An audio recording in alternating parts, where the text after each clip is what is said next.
going on, everybody? It's your boy YBG, the Young Black Geek, your boy Jeff, all of that, man. We're talking chapter 32 of My Hero Academia, which is Smile, Young Prince of Nonsense. And of course, the Prince of Nonsense, any kind of name like that, honestly, comes from All Might. Talking about Midoriya, and although, like, the speech All Might gives Midoriya at the very beginning of this spiel, I guess, about him having to overcome his fears and his nervousness to go perform, dwindles to the build up to the actual one-on-one tournament starting, where we have Ojiro and another kid from Class B drop out of the fight because they were teamed up with Shinso, who was Shinso is the kid who was in general studies and had let everyone know up front, like, yeah, just because y'all are in Class A, like the hero course, or if you're in Class B, like, that doesn't matter, because in the sports festival, anyone can impress enough to go get in the heroes course. So he had set his mark out, and he's the only general studies person, to my knowledge, to get into the actual the fight. I think May is in there as well. I'm gonna have to check, but I don't think. Yes, May is in there as well, but May is from like she's not a sidekick, but she develops stuff for other heroes to use. The biggest key to this entire chapter, honestly, is that we get the bracket. The bracket is huge, man.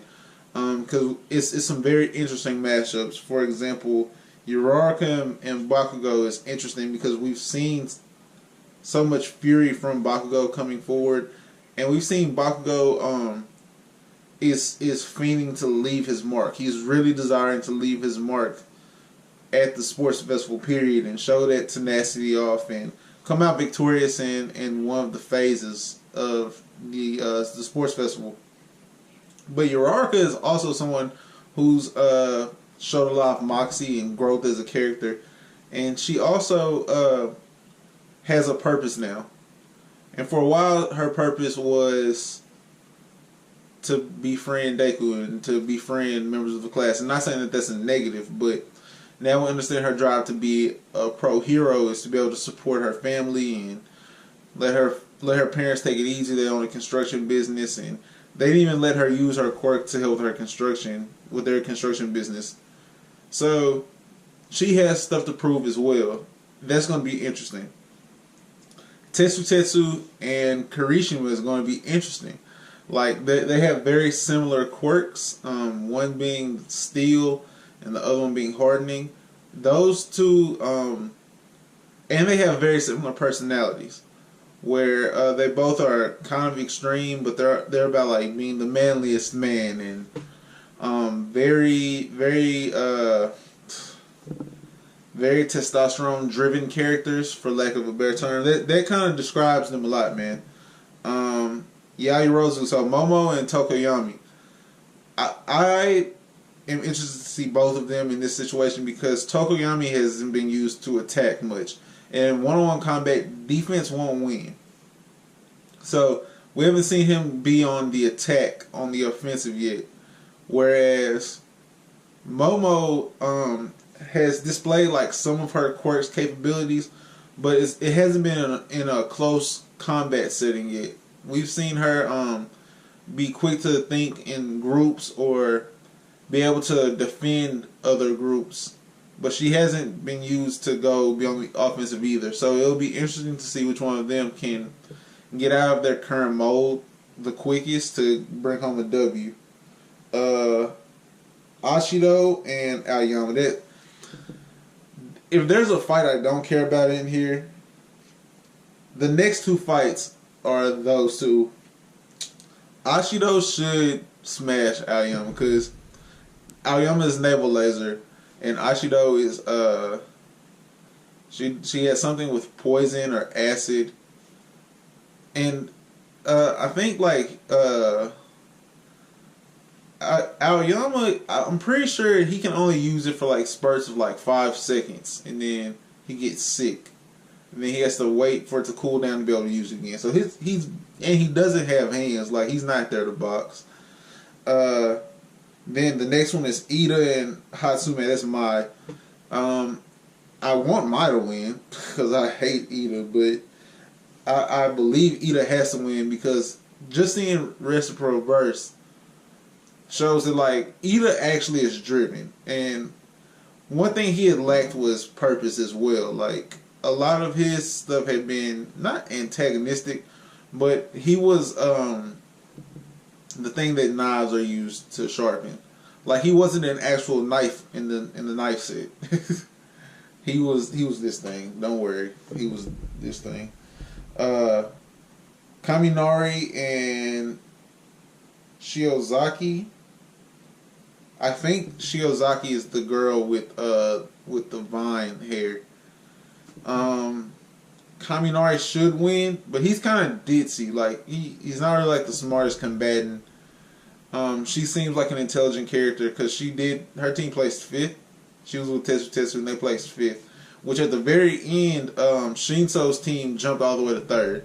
So they were going to place in the top 4 anyways until Shinso made that run in the last second. So I feel like with, or maybe they were 6th. I think that they were 6th. It was announced that they were 6th in this. Because when the 2 people drop out, they go to the team behind them, which is another Class B team, and they say, like, we were stuck in place for most of it. Like, we just barely held on to our points. They fought the whole time, let them have it. Like, they deserve it more than we deserve it. So they were in 6th. Sero and Todoroki. I like Sero's character design a lot. That's the guy that dispenses tape from his elbows. But boy, Todoroki is a man on a mission. And anytime we see high level characters, or even like, it's tough to call like the Class A students high level right now. They're just current moment high level, even though down the line where they are right now, they'll be way further. And we've even seen like All Might and the Nomu like be way stronger than them, but mid-level characters go all out against other like named characters, other important characters that are due for development is very enjoyable to read, if nothing else. And then last in the matchups, but the first actual matchup is Midoriya and Shinso.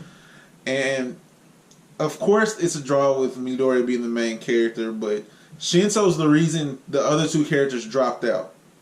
We're not really sure what his quirk is. Midoriya is aware because Tail, what's Tail's name?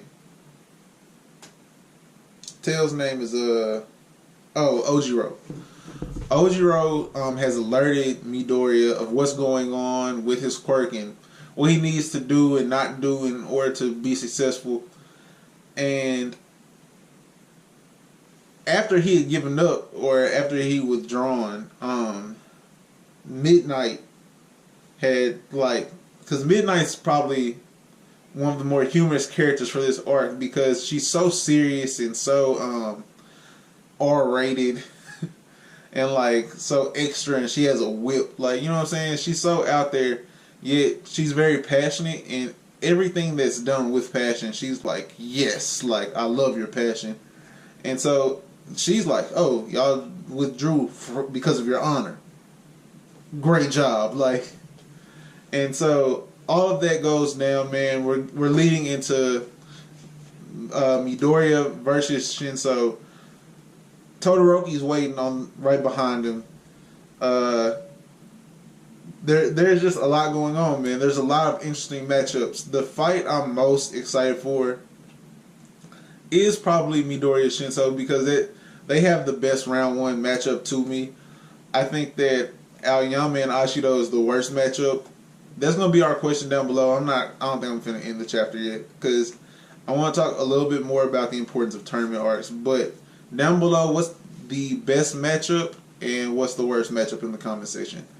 Now, as for the importance of a tournament arc and the one-on-one combat arcs in manga, the Chunin exam for me, and I'm watching Yu Yu Hakusho right now. Like, and so don't kill me. I never really got into Yu Yu Hakusho, and as far as all of the Dragon Ball fights and accumulations of power, the Tournament of Power and Super sticks out more to me than any of the other ones because of how great the stakes were. But in Naruto, in the Chunin exam, that set the bar for how the power would be scaled going forward, and how different abilities could be used, and how weaknesses could be turned into strengths. And it actually had like one of the best anime moments ever. Like, Lee dropping the ankle weights is the best anime moment to me ever. So that's what you kind of aim for with tournament arcs. And they've created a lot of interest in this. Horikoshi's created a lot of interest in this because we have Endeavor watching Todoroki aim to be the top, while Todoroki is out to prove that he wants nothing to do with Endeavor. You have Bakugo out to prove that he's the best in his generation and is going to ascend to be the number one. And he's so driven and so tenacious. Like, tenacity, tenacious, aggressive. Like, those are the words that not only Horikoshi uses characters to describe him as, but he actually is that. And he's got so much energy balled up towards the entire field, and he's lost to the two people that he considered his rivals going into it already in the first two events. You have Midoriya mirroring Todoroki with his mom watching on TV, and All Might as his father figure, his guardian figure, playing the other side of the coin of Endeavor to Todoroki.